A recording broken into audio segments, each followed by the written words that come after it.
Oi, gente! A gente vai ver a seguir a entrevista que fizemos com o Dr. Singh, que foi professor de agroecologia no curso que eu fiz aqui na Navdanya, na Índia. Navdanya é a Earth University, que é o centro da doutora Vandana Shiva. O Dr. é especialista em agricultura orgânica no Canadá, onde ele mora, e ele traz pra gente a perspectiva da agroecologia como mudança sistêmica. Vamos ver um pouquinho da nossa conversa. So I'm Singh, and I'm part of the Navdanya family here at the Bij Vidyapith in Dehradun. You know, when you start thinking about systemic change and focusing on agroecology, I mean, by definition, agroecology is systemic in the fact that you're looking at social aspects, you're looking at environmental, and you're looking at economical impacts around that. So that's the type of lens that we try to encourage here at Navdanya, is that when we look at any agricultural practice, that we look at it from a lens of the social, of the environment, and of economics, of the ability to have some financial capital regarding the practice. So one of the definitions that I use for organic farming is quite simply problem avoidance by design. And the reason I think that works so well in kind of a systems mentality is that you will design your agricultural system to avoid problems. So you're looking at the social impact of every decision that you're making. And that's kind of an agroecological perspective, and one that differs from the common mentality that we have, whether it's an organic system or a conventional farming system. The mentality of kind of a linear approach to most of our problem solving is one that requires this paradigm shift. And it's so much harder to do that than it is to say it. So we always talk about systems change, but that idea of moving away from problem fixing to looking at the causes of those problems are a wide gap, and one that takes a lot of time in practice, and you step forward and then you step back, and it's a constant struggle.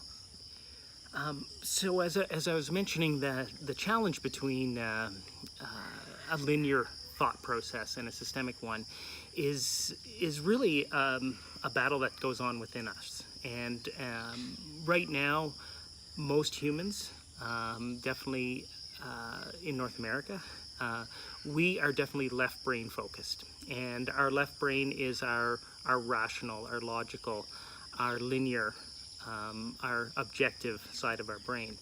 And you know, it's our right hand.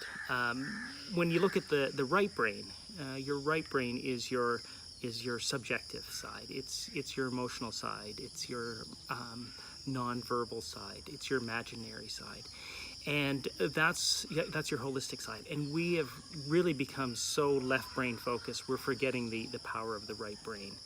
So in terms of, and I fall into this trap many times, where somebody may present me with a problem and I'm very quick to give a very linear solution to that problem. An organic solution nonetheless, but very linear. You know, I haven't asked enough questions to figure out what is the best holistic response to that question. And we can fall in that trap a lot and feel good about our solutions because they seem like they're less impactful on the earth.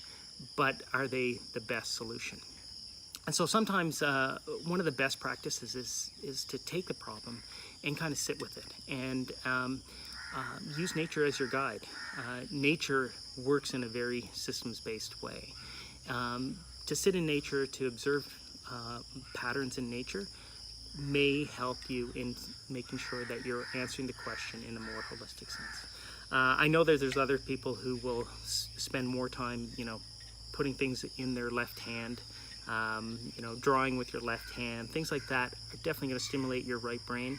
And I think all of those are really powerful ways of trying to regain some internal balance between our masculine and feminine energy, as well as getting a balance between our right and left brain. Sure. Comments, but yeah, sure. You know, when we're trying to put theory into practice, to me, it's really important that we kind of sit with a lot of our own values, and before we engage in any action, we kind of get a better understanding of our own person. So much of what we offer here at Navdanya is a lot about personal transformation. And it's to be able to sit with whatever issue that is something that you want to tackle, whether it's climate change or whether it's biodiversity, whether it's food security, to really sit with that and then be able to come out to say, what is the internal call to action towards that? In Hindu philosophy, we call it dharma. It's our call of duty.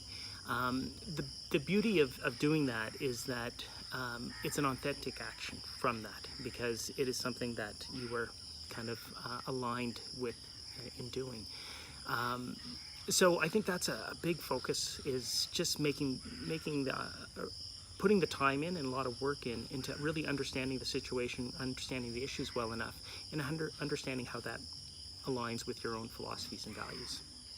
And then I think it's really important, I draw a lot from Wendell Berry, a U.S. farmer and poet, and he describes that when you take these actions, to think little. It's not about creating a movement on the first day. You know, you create that movement by planting a seed, planting a garden. He often reminds us that this change is going to happen without heroes. That it's individuals who will take small actions, and that will change, will have a greater impact than any one hero who's going to try to create big changes. So when I often think about how to go about that, it is a lot about, once again, regaining that balance between the feminine and the masculine, and the balance between your emotional and rational sides, your logical and your subjective and objective side. So it's trying to regain that balance, and that's key to making sure that the actions that you're going to be implementing are going to come out of authenticity, out of integrity, out of holism.